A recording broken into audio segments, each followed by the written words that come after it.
In one of my recent videos, one of my subscribers, Anders Weinstein, brought up the issue about the actual content of Texas murder statutes. Usually, whenever I see a comment from Anders, my first thought is, what mistake did I make that is going to force me to pull down a video I spent hours recording? But this time, I think I'm in the clear.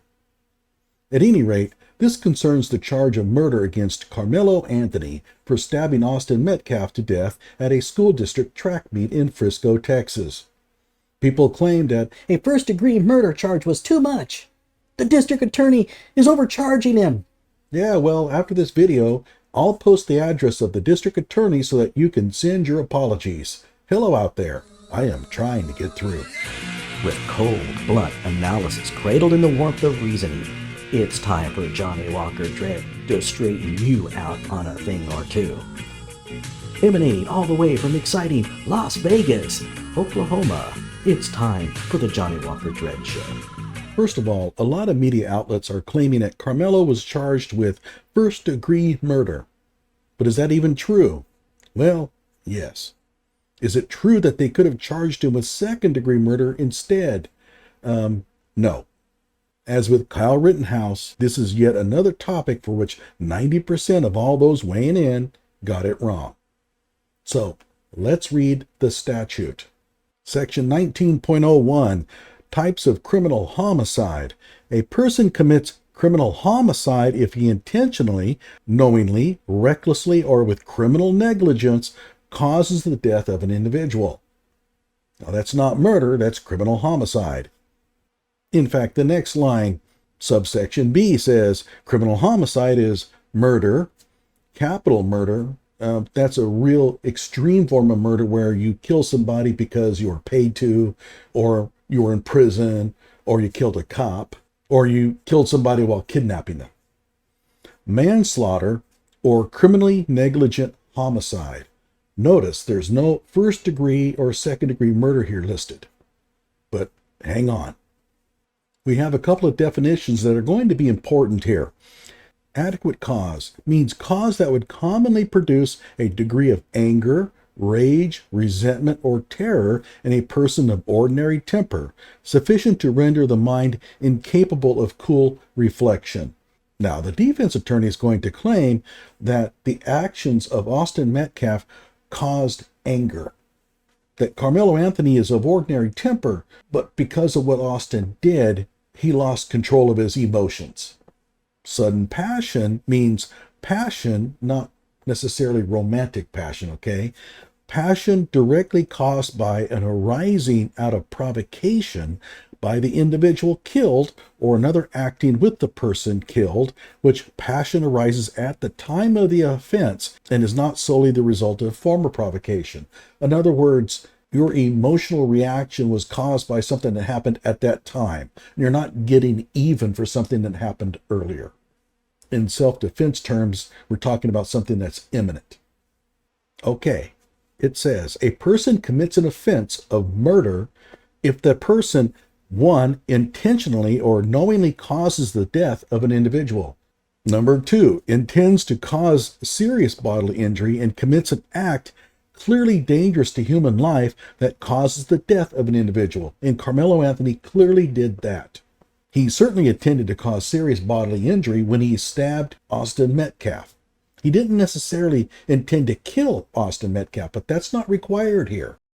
All that's required is that you intended to hurt the person seriously.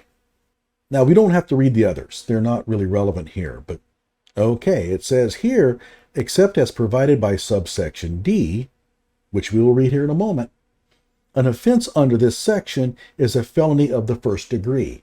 Now, we could call that first degree murder, and the media is. It's murder with the severity of a first degree felony.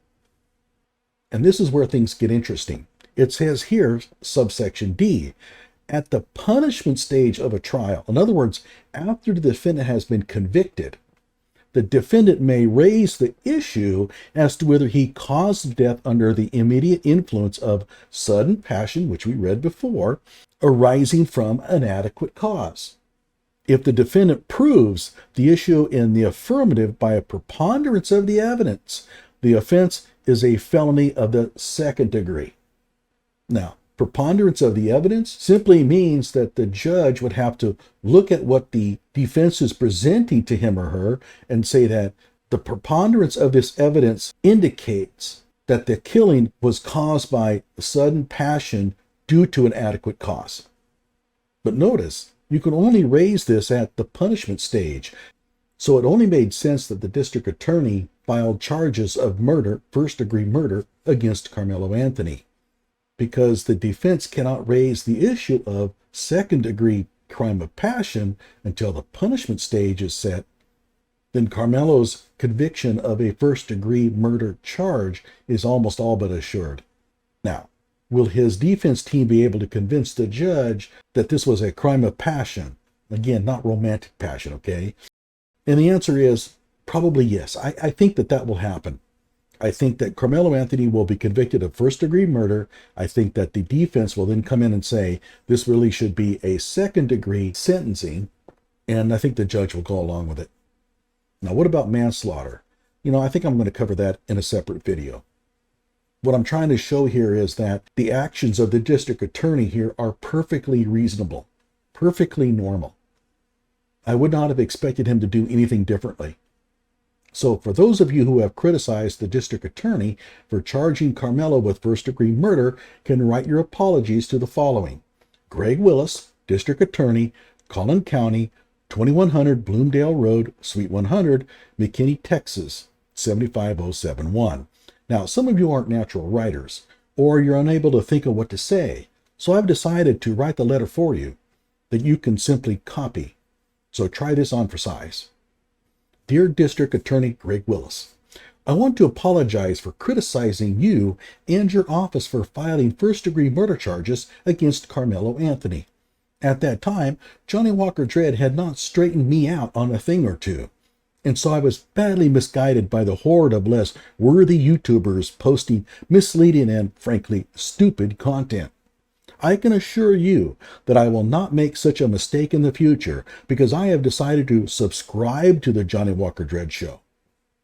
On a final note, Johnny Walker Dredd is a safe driver who would never travel at a speed above the posted limit.